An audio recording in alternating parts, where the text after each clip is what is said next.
welcome to a brand new and the very first episode of our series, A Day in the Life of a Virtual Latino. On this series, we interview virtual assistants while having a snack. And we interview virtual assistants that have been hired through our agency. We talk a little bit of who they are, where they at, their working experience, what are the best perks of working remotely, amongst other things. I am Maria E., the Community Engagement Assistant at Virtual Latinos, and today I have the pleasure of chit-chatting with Syrita, who is a Virtual Administration Assistant from South Africa, but she's currently living in Paraguay. She loves reading, she loves building things, and extreme sports. Hi, Syrita. How are you today? Morning, Maria, and morning, everybody. Thank you for having me. Yeah, it's my pleasure to have you here. How is the weather over there? A bit cool today, thank goodness. We had some rain, like 24 hours of rain, so if you much compare cooler. to, that's so cool. If you compare it to South Africa, what would you say is the difference? It's so hot. It's so much hotter. I still can't get used to it. It's been 4 years and it's almost double. The temperature is almost Really? double. Yes. Wow. From my, let's say, ignorant point of view, I would always think that in Africa in generally, it's super hot. But now that you mentioned Paraguay is hotter, it's kind of interesting to know that. Yes, a lot of people come to that conclusion because, yes, in many parts of Africa, it is extremely hot, and towards the Namibian border of South Africa, it gets really dry and really hot. But inside now, in the cities, it's actually not that hot. 32, 35 degrees Celsius. Oh, yeah. Nice. That's very fresh, you would say. For me, 32 used to be hot. Now I have to deal with 40. It's more worse.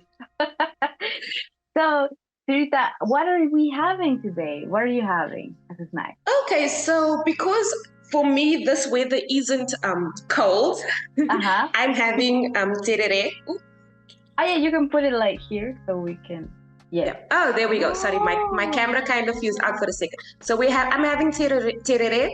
It's a cool, refreshing herbal drink, and I'm having beiju. There we go. Sorry, my camera skills today are a bit off. So that is just a flat cheese bread, which is made with Paraguayan cheese. A lot of Paraguayan cheese, super delicious. Super yummy. I love that. And well, today I'm having empanadas. They have meat and they have a potato inside. It's very crunchy, made of corn, and it's like a snack here in Panama. I am Panamanian, so we have this and just a little bit of coffee. And that is it. Delicious. It's like a breakfast. Like you and I are having breakfast right now. Yes. So, Syrita, you have lots of talents and hobbies. What do you love the most? Reading. Reading has always been my escape. It's always been, I've always enjoyed it, It's just getting lost in a good story. It's amazing. I've been a bookworm all my life. All your life. And what are you currently reading?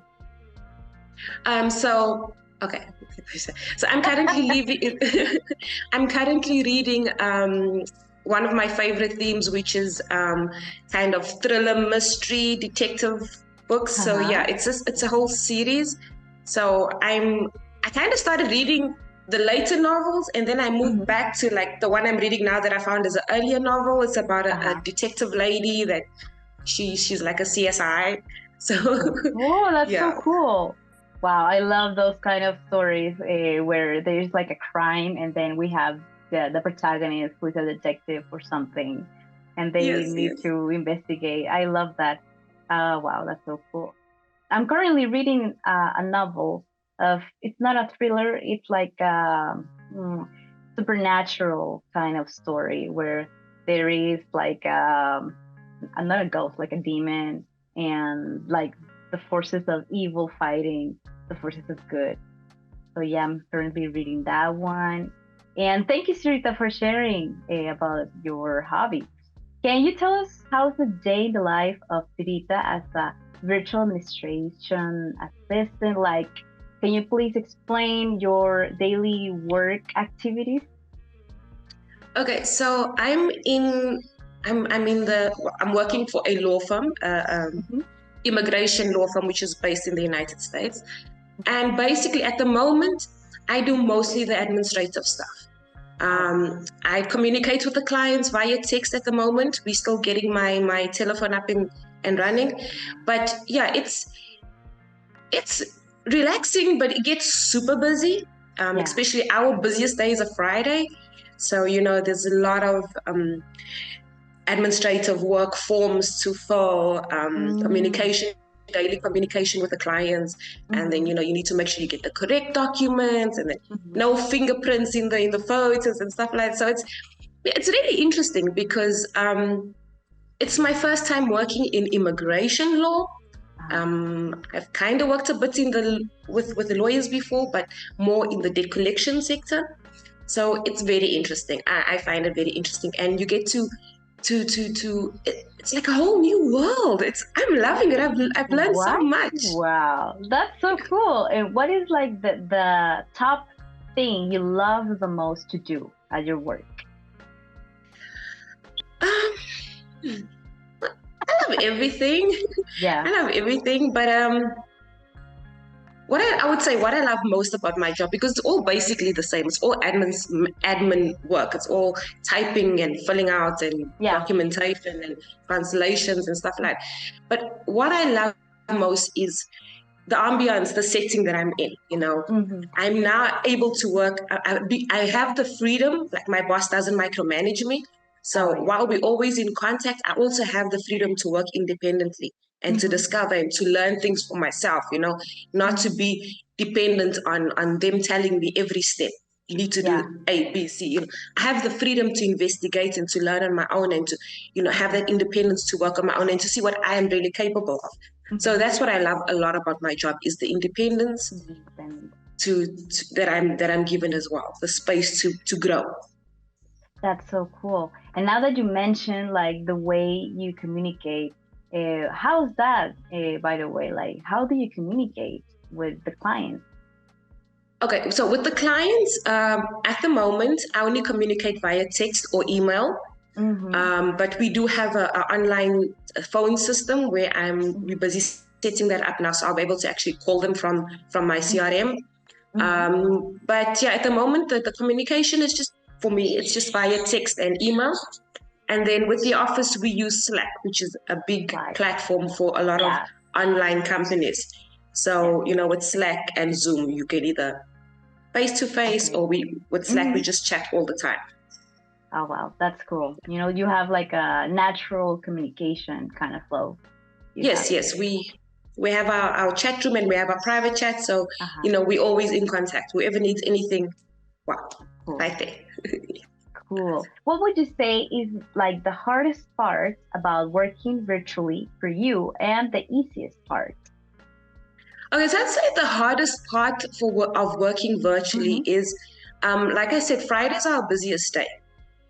It's super crazy. And sometimes I'm doing something urgent and I need a response immediately. But because everybody's so busy, and I can't just run over to the office and point, draw their attention and say, just answer this question 2 seconds. So that would be the only thing that, I regret about not having an office where you can just run and pop in next door. But yeah, that would be it. The best thing about working online is, there are so many perks. Firstly, you save money big time. You save money because you don't need to renovate your wardrobe every other week. There's no transport costs, and you have so much extra time. I have at least 3 to 4 hours extra every morning, as if I had to go to travel to the office every day. So that is amazing. And then another perk would be distractions. There are so much less distractions. Well, okay, it depends on your situation. I don't have, I'm single, or I have I have 8 pets, but they are super disciplined. They're super disciplined. They know, okay, I'm going to start working now. The minute I sit in this chair, they know, okay, they need to go do their own thing. I have 2 dogs and I have 6 cats. 6 cats. Wow, I love cats. I mean, I love dogs and I love cats as well. I can relate to that, that we have also dogs and cats. That's so cool. I love them. And thank you for sharing that. I wanted to know also, like, what underrated tools are indispensable for your job? Okay, so, the 3 most important things would be get yourself good, stable Wi-Fi, a good computer. And I'm going to, the reason why I say a good computer is, while it might seem like common sense, trust me, I had a good computer. And when I started working, it was a nightmare. Everything was slow. I was so frustrated. Oh, no. Yeah. So, you don't have to buy an Apple or something expensive, but, investigate the storage space, get a good, reputable, brand. So I'm thinking in Spanish now. Brand. I'm thinking in Spanish now. Can you believe it? A good, reputable brand. And your camera, your Wi-Fi connectivity, and your space is very important on your computer. And then also get yourself a good chair. Because trust me, you don't want to fall asleep, but you also don't want to be so uncomfortable that you can't focus on what you're doing. So I'd say those are the most important things. And then, make sure. Now, the good thing is usually if you're working for a firm, they pay for all these platforms and all the software that you need to do a good job. Adobe Acrobat DC Pro. Okay, yeah. Yes, that is a lifesaver for me. It has all the tools. It has if it's a paid version, you can actually have everything from your Photoshop to everything you need to do with your documents. That has been my main lifesaver. I'm curious, Rita, what took you, from having like a local normal job to start working remotely? So, I've always wanted to do something where I was more independent and more, comfortable. But I was afraid. I was nervous. The whole before the pandemic, the whole online thing was so foreign to everybody, and also the issue of the discipline. I was worried that me being at home is going to make me too comfortable, and I'm not going to be able to be productive. So that was another thing that kind of, deterred me from it. And, I was looking for a job and I was everywhere. I was just applying everywhere. And Virtual Latinos was one of the platforms. And without thinking about it, when I got a response, I just continued. And you know what? It's the best decision I've ever made. I'm loving it. I am absolutely loving it. Yay, Syrita. I'm so happy for you. Thank you for that. I think coming from there, from a local job to working remotely is like a big leap, big change in your life. It is. So I'm very happy that you feel satisfied with it, happy, and that you still want to go and work. And I love that.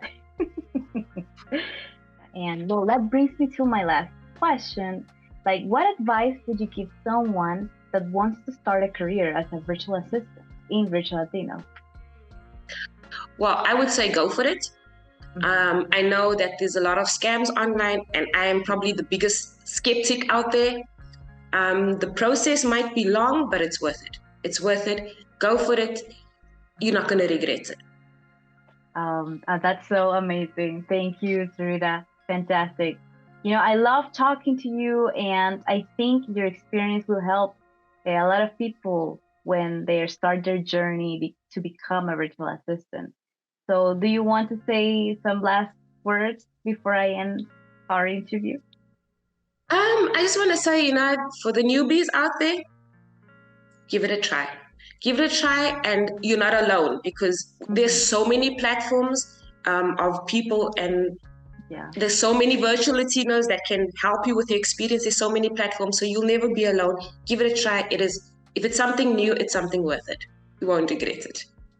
Yeah. Thank you, Syrita. Thank you so much for your time. And thank you guys for joining us today. This is our very first episode, so If you like something, just leave the comment down below. Don't forget to hit like button and subscribe to our channel so you don't miss our upcoming episodes of our series, A Day in the Life of a Virtual Latino. Thank you again and see you in the next one.